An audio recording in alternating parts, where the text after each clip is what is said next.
It's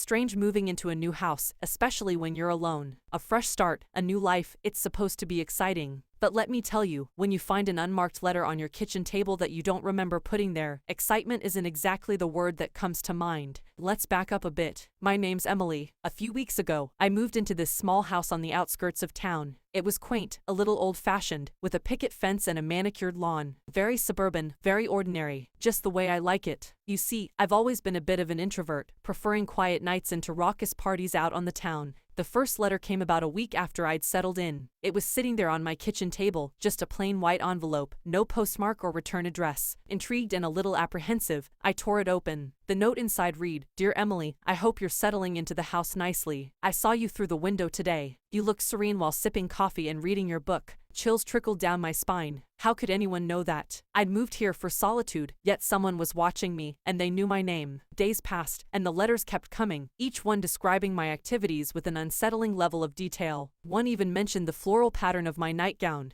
I was frightened, yes, but also intrigued. Who was this person? Why were they watching me? And perhaps most importantly, how were they getting into my house? Then, the first truly terrifying letter arrived. It read, "Emily, you were so peaceful sleeping last night. Your soft breaths were soothing. I felt my blood run cold." This was not just a curious observer. This person was getting inside my house, watching me sleep. My mind raced with questions and fear. I triple-checked the locks on all doors and windows, even setting up cheap security cameras I'd hurriedly purchased online. I considered going to the police but realized I had nothing substantial. Just letters from an anonymous observer, no threats, no violence. But the invasion of privacy was real and terrorizing. Sleep was elusive those nights. Every creak of the old house sent me into panic, eyes wide open in the dark, clutching a baseball bat I'd found in the attic. I was living in a state of constant dread, yet the letters remained my only tangible connection to this silent watcher. One day, another letter arrived, different from the rest. The handwriting was hurried, the ink smudged. "Emily, don't be scared. I mean no harm. I just can't help watching you." My heart pounded in my chest. The anxiety was overwhelming, but so was a strange sense of empathy. After all, this person was disturbed, right? Maybe they needed help.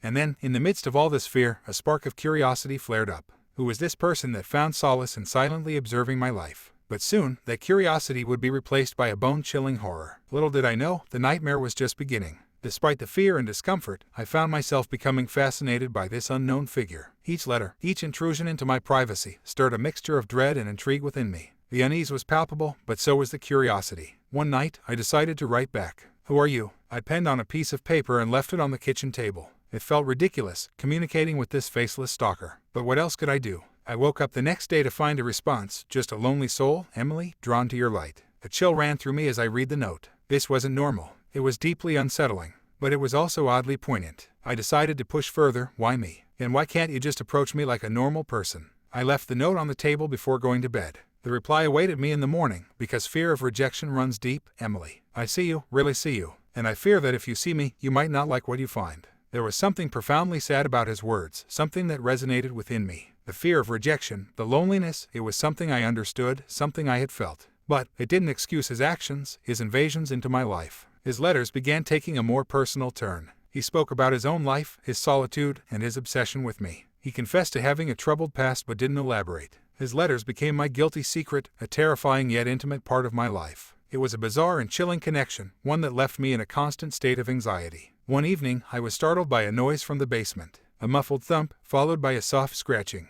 My heart pounded in my chest as I picked up my trusty baseball bat and crept down the stairs. The dimly lit basement looked normal, filled with boxes and old furniture. But then, I saw it. A small hatch hidden under an old rug, slightly ajar. I'd never noticed it before. Curiosity overcame fear as I crouched down and pulled the hatch open. It led to a tunnel, the walls bare and earthen, disappearing into the darkness below.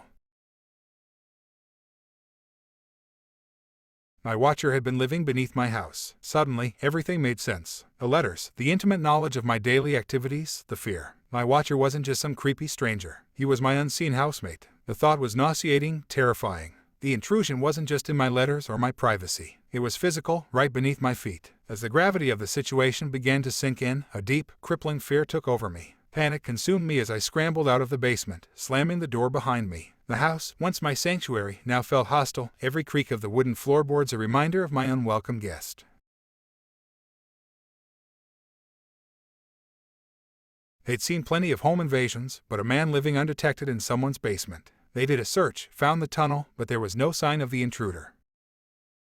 He'd vanished like a ghost, leaving only a hollow space and my violated sense of safety. I was advised to stay with friends for a while, but I was obstinate. This was my house. I wasn't about to be chased out of it. I had alarms installed, steel bars on the windows. I was determined to reclaim my space. For a while, there was peace. No more letters, no more strange noises, just the eerie silence of an empty house. But the peace was short-lived. One day, I came home to find a letter on the kitchen table. Missed me, Emily. Terror coursed through me. He was back. The police were called again, but they found nothing. No signs of forced entry, no traces of an intruder. Just an empty house and a terrified homeowner. His letters grew more desperate, more possessive. He spoke of his love for me, his obsession. His words were twisted, his reasoning unhinged. He was a monster hiding in the shadows, watching, always watching. But he was also a man, a deeply troubled, lonely man. One night, I woke up to find him standing at the foot of my bed. His face was obscured by darkness, his figure looming large and threatening. Emily, he whispered, his voice as soft as the night. Don't be afraid. But I was terrified. His presence, the realization of my worst fears, it was almost too much to bear. But amidst the terror, I found my courage. I confronted him, demanding that he leave me alone. I was tired of living in fear, tired of feeling violated. His departure was as silent as his arrival. He simply disappeared into the night, leaving behind only a haunting silence. But his presence lingered, a haunting reminder of the terror I had lived. Days turned into weeks, then months. The police never found him, and the letters stopped. My life slowly regained a semblance of normalcy, but the fear never truly left. I learned to live with it, learned to accept the fact that he might still be out there, watching. The horror of that time lingers, a constant reminder of the darkness that lurks in the corners of our lives. It was a deeply unsettling and emotionally charged chapter of my life, one that has left a lasting scar. As I tell you this story, sitting in the same house where it all happened, I can't help but wonder if he's still out there. Is he watching? Is he waiting? I don't know. All I know is that I'm not the same person I used to be. I've changed, transformed by the terrifying events that unfolded in this ordinary suburban house. The unknown man, my watcher, my stalker, has left an indelible mark on my life. And in a strange, twisted way, I think I've left a mark on his life too.